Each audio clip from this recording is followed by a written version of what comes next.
Hello and welcome to episode 16 of the Baggies Podcast.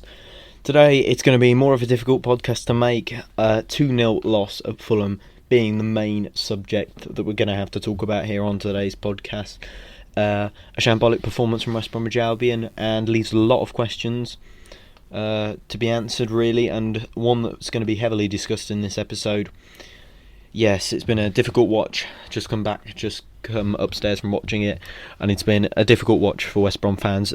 Twitter have expressed their opinions very forcefully, and we're going to be going through that all today. We're going to be dissecting the game, what exactly went wrong, where does the fault lie, and how on earth can we pick ourselves up from this crushing loss against Fulham today.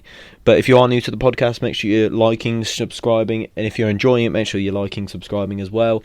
So hopefully we'll be able to dissect this loss and work out exactly what went wrong out there at Craven Cottage today. The Baggies Podcast on YouTube, giving you the latest news, views and opinions on all things Albion. Join me every week for a new episode of the Baggies Podcast, available on Apple Podcasts, Spotify and YouTube. So as I mentioned in the introduction, it is going to be a difficult listen for Baggies fans today. There's not very many positives at all. All we can really do is focus on what's gone wrong tonight, and we just have to look at what's gone wrong and what's been going on. So let's start with the game against Fulham. Obviously, I don't know where else we can start, but we'll start with what happened, early on in the game. So we started the game off quite brightly, I have to say. After about 5 or 10 minutes, we were looking pretty decent, to be fair. Fulham looked nervous, I'd say, first 5 or 10 minutes. I'd say they looked nervous. I'd say they looked a bit out of sorts. I'd say out of sorts, but you think of Fulham as wanting to get straight on that ball, wanting to get straight on it. They're not really the type for defensive solidity or anything along those lines. But we started the brightest. We had a few little chances. Connor Townsend hitting the bar from a miscued cross quite early on in the game. That was probably about 5 minutes in or so, 3 minutes in to be precise, if I'm looking correctly. And it pinged off the bar. Areola was unsighted by it. It went straight over his head, and it pinged off the crossbar. So that was a really good start for the Albion. We looked really positive. Everything looked pretty decent after the first 5 and 10 minutes. We looked to be starting to get on the ball. We looked to be starting to create some things. Diangana went on a mazy run early on, which looked pretty dangerous. And then we sort of allowed them to come into the game a bit. We sort of dropped our intensity from that first 5 or 10 minutes, and we started to let Fulham get on the ball. We started to let them come at us. We started to let them play, which, when I'm looking back at the game now, I'm thinking, my gosh, we really started that game well, but the second we allowed them, they were rattled after that ball hit the bar from Townsend, and we allowed them to gain confidence. Essentially, when a team looks shaky, looks a bit worried, and a bit cagey, I suppose is the word. You don't sit off them and allow them to come into the game. You as a side in fighting for survival, you have to go straight at the team. If you feel like you've got them on edge, then you have to go out and show them exactly what you're made of, and you have to go out and put them to the sword. You have to be ruthless, is what I'm trying to say, and not allow them to come onto you. I mean, yeah, we started well, but after a while, we started to let them. Come at us. The only tactic we really had, in this spell, Fulham started to gain a bit of pressure, was to lump the ball forward to Karlan Grant. And Karlan Grant, I'd say he's, quite powerful. He's not a weak little lad, but he's not the biggest. He's not going to hold the ball up for you like somebody, I don't know, like Victor Achebe did when he played back in the day for us. I don't understand what we were expecting by lumping it. Rondon probably as a more recent example.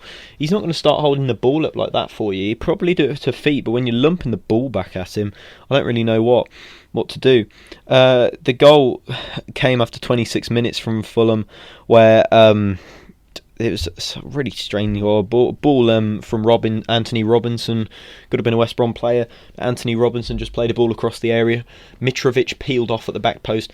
Townsend, I'm not really sure what he was doing at the back post. I mean, you are probably going to get dominated by Mitrovic in the air, but he didn't even. I don't think he even tried. He sort of just turned around and, Mitrovic is there. Surely if he's not in front of you, like you're looking over to the ball and you're looking over to the cross coming in, surely if the big striker is not there in the middle of the box, where else do you think he's going to be, Connor? Is he going to be, he's not going to be on the edge of the box. He's one of the most powerful men on the pitch. He's going to be straight behind. He's going to be behind you, peeling off onto the back post. That's what good strikers do. They isolate. Connor Townsend's not a big lad. He's not particularly strong. He's pretty fierce in the tackle, Connor Townsend. But he certainly isn't, the core strongest, player that we got. And it was, it was fantastic. A header down from Mitrovic. Really, he managed to head that down pretty nicely to Decordova-Reid, who ended up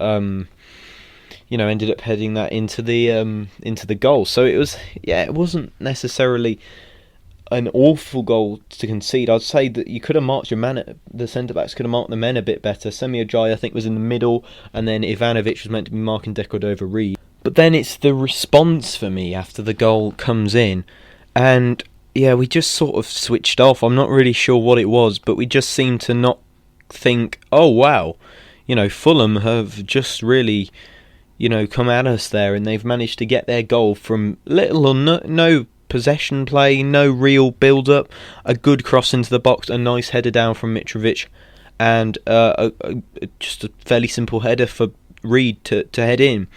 But then we sort of switched off, and then a fantastic goal from Ola Aina, the right back, who has recently been signed from Torino, where he's on loan at Fulham. Exchanged a little. Mitrovic and Decordova-Reid exchanged a pass, and then Mitrovic just placed it to Aina, and then he hits a left-footed shot into the top left corner. It was a fantastic shot, but you have to say, when the ball goes in like that, you have to say, you can't. The goalkeeper's not going to save it. You have to be real in that sort of situation. I know we like to sometimes, on Twitter, people like to pin the games on Johnston for poor goalkeeping, but in that case, you really couldn't in either of those situations for me. But it was a fantastic strike. It was going right in the top corner, but who's there closing it down? There's nobody rushing out to him, nobody coming out and saying, if you're going to have a shot, you're going to make sure it goes through. You're going to make sure you're going to have to do some really good skill moves to make sure you can get past me. It wasn't like that. It was sort of like the ball's just sort of come out to him. He's allowed to take a touch. He's allowed to take 2 touches, I think, before he hits it. So I don't really understand how somebody hasn't seen that touch and seen, oh my God, there's a massive gap there. He's going to have a free shot and he's going to be able to score from that if we don't get in and close him down. And lo and behold, he scored. It was... I don't understand. Just a real lack of intensity, really, and in a lack of coming. He was unable to. None of the defenders really came out to block him and block the shot. You have to. You look at the root of the goal. You're not going to be saving it, are you? So surely you've got to be blocking it on the way instead. I mean, you've probably all got to know me over the course of doing this podcast for the past 4 or 5 months or so, and you'd probably say that a lot of the times I try and look for the positives in a performance, even if it is completely dire. I'm always trying to look for a positive, even if it's just a player who stood out for me, or somebody who's stood out, or somebody who could come in and do a job, or somebody who could play next game that could do a bit better. But I'm afraid I've got nothing really to say of that sort of ilk. We continued after the goal to sort of just loosely chase the game. I say that because it was obvious the players hadn't completely given up, but it was obvious they left in the locker. There were plenty of questions over Slaven Bilic before the games started, when the team news was announced. I might as well run through the lineup. Johnston, Connor Townsend, Semi Ajayi, Branislav Ivanovic, Donald Furlong, Livermore, Dean Garnett, Connor Gallagher, Filip Kravinovic, Mateus Pereira and Grant up top. So there were criticisms of Bilic before the game for not sticking with the side that finished the Brighton game, because I felt, you haven't actually heard my thoughts on the Brighton game so far, but the thoughts on that game were that we played really well in that second half, and the side that finished the game was as good as any, really.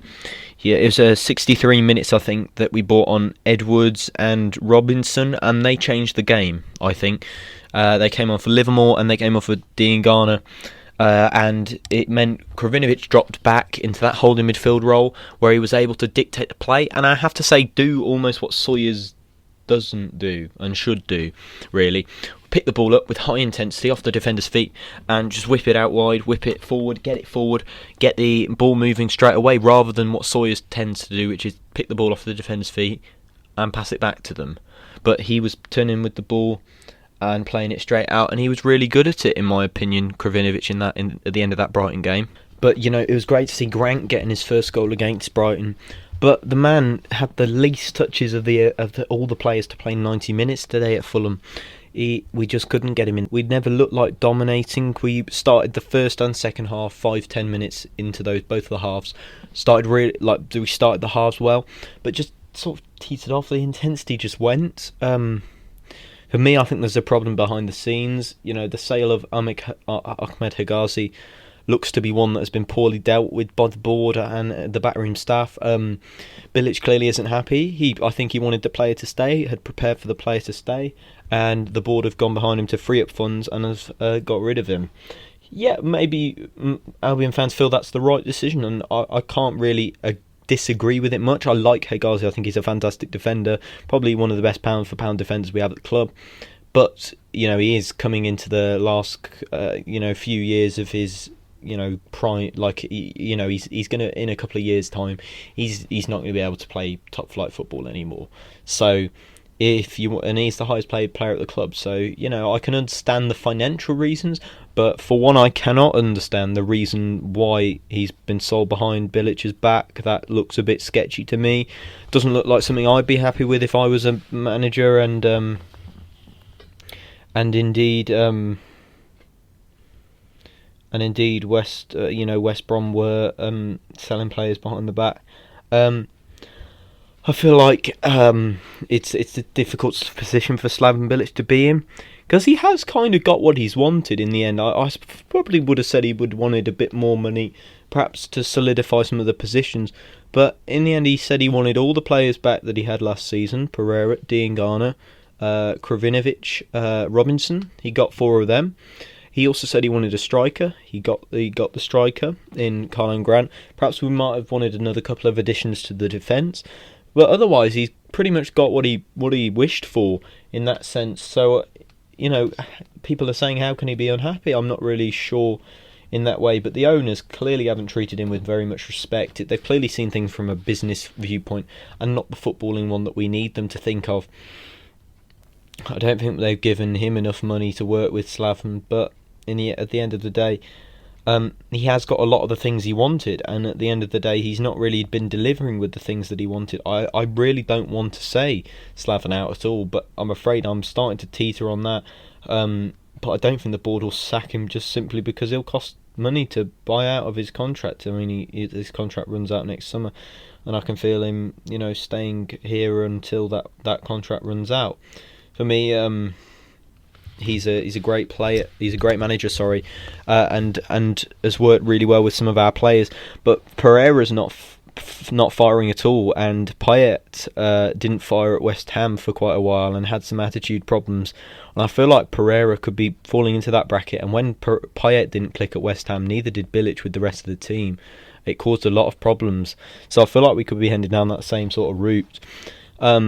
It's completely up to the board, really. A lot of people saying that they would on Twitter that they would like Eddie Howe in instead. A lot of people saying different managers like Big Sam, or perhaps Nigel Pearson sort of person, or even is it Steve Cooper, who's the Swansea manager? I'm not sure if I got that right.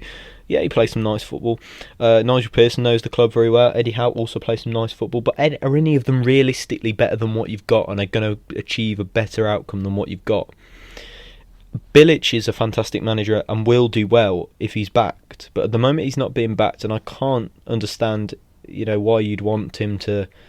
why he'd want to stay. I mean, if, that he's not being backed by the board and the board are doing things behind his back, the board aren't treating him with the respect that perhaps he deserves. So I can understand if he walks away, but I'm sure he'd rather a payout than walking away. Today he looked a deflated man on that sideline. Things just didn't look right. He looked upset. He looked out of character. He didn't look to give many instructions. He didn't really, wave his arms about in the air. Didn't really put much passion in. Didn't really, Slaven Bilic. He's always up off his chair. I don't think he sat down very much, Bilic, but he certainly wasn't jumping around. Certainly wasn't arms in the air, trying to motivate his players and trying to get them to work their hardest at all, in any way, shape, or form. He was sort of subdued. He wasn't really. He didn't seem content at all.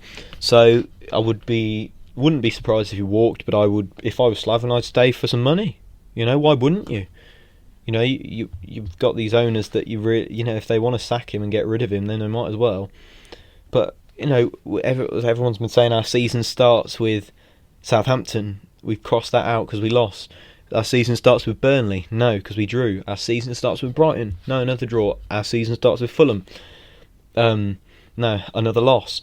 A season starts with Tottenham. I can't see us winning either Tottenham or... I can maybe see us beating Man United, but no, I can't see us beating Man United.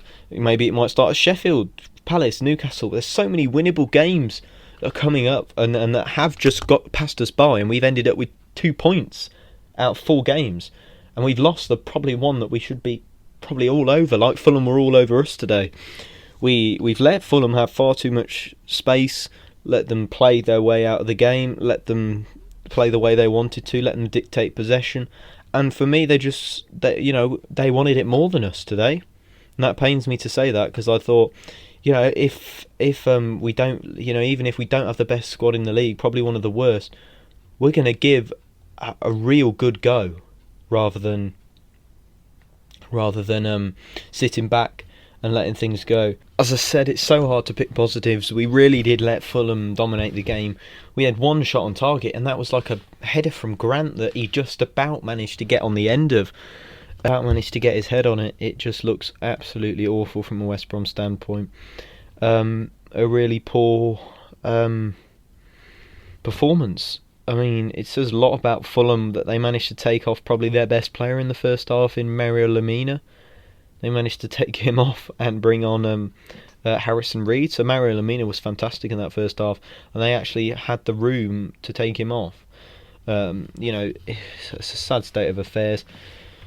I don't understand what Bilic was doing with the lineup. I feel like Pereira is much better suited in that number 10 role rather than the outright wide right role. I feel like he's better in that number 10, and that he works a lot better. And then to not play Edwards after last week, after he really did come on and play well against Brighton, really confused me, because I felt Edwards provided a bit of trickery, provided a bit of skill. He may not always have that end product, but at least he's having a go, which is something that I don't see Dean Garner doing this season very much. He hasn't really delivered when he's been given the chance. But for me, Edwards came on and did a decent job, made a good account of himself last week. Very tricky.